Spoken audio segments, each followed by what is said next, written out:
to even having a right. So let me take a side step and say, any Christian pushing civil rights isn't reading the Bible. Because you have to give up your right to even having a right. So how can you now go push civil rights? Huh? Something's wrong. Are you with me? Are you with me? Amen. You have to give up your right to have it. And if you start thinking about it, there's a lot of things we do because we feel we have the right to do it. The reason we judge, is we feel we have the right to judge. Especially if the person's done something to us. Oh man, it's wide open. Hey. Come on, sir. We have the right. He did that to me, and we judge all day long. Yet God never gave an inch. He said, judge not. Yes. Real simple words. Wow. Judge not. So, it's not a broad way. It's an extremely narrow way. And I told you I did the math. I said, well, let's use 2 over 600,000 and multiply it into the current world population, not Christian, current world population of 6.5 billion, and the number was 22,000. 22,000. I don't know if that's the percentage God's going to use, but it gives you a sense of how narrow is. 22,000 out of 6.5 billion.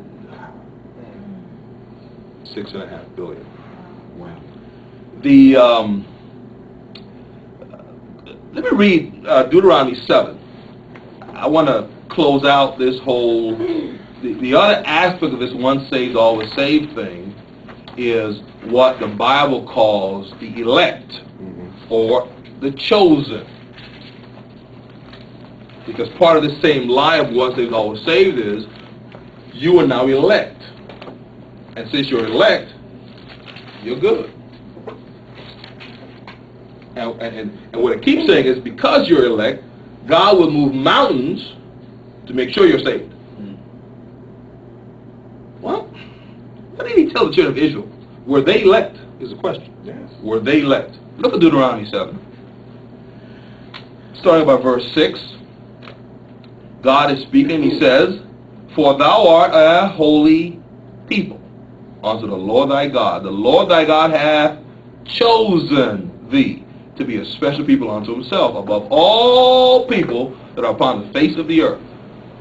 The Lord did not set his love upon you, nor choose you, because you were more in number than any people, for you were the fewest of all people. But because the Lord loved you, and because he would keep the oath which he had sworn unto your fathers, hath the Lord brought you out with a mighty hand, and redeemed you out of the house of bondmen from the hand of Pharaoh, king of Egypt. Now therefore, know therefore that the Lord thy God, he is God, the faithful God, which keepeth covenant and mercy with them that love him and keep his commandments to 1,000 generations, and repayeth them that hate him to their face. To destroy them he will not be slack to him that hateth him, he will repay him to his face. And that's what we saw with the 998 men who hated God. Because they said his ways were evil. Take me back to Egypt. So even though they were in a covenant with God, they did not receive the promise of the covenant. They did not receive the promise of the covenant. Good.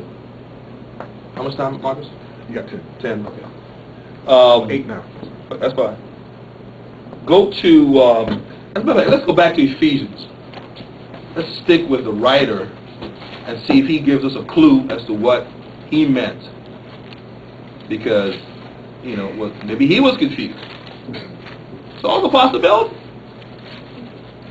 Scholars would certainly go down that road. Go to Ephesians chapter 4.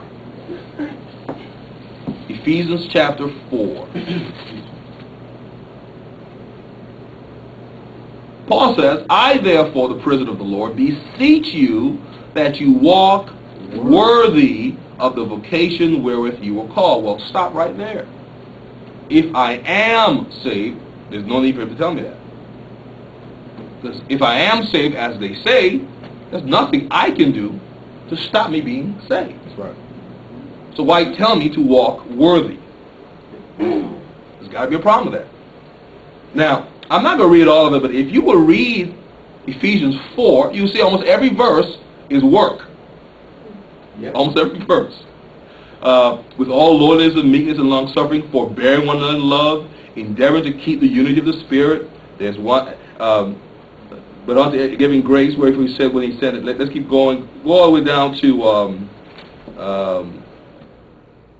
14. That you henceforth be no more children, tossed to and fro, carried about with every wind of doctrine, by the sleight of men and cunning craftiness, whereby they lie in wait to deceive. But speaking the truth in love, may grow up into him in all things, which is the head, even Christ, from whom the whole body fitly joined together and compacted by that which every joint supplieth, according to the effectual working in the measure of every part, maketh increase of the body unto the edifying of itself in love. This I say therefore, and testify the Lord, that you henceforth walk not as other Gentiles walk, and replace the word Gentiles with heathen, in the vanity of their mind, having the understanding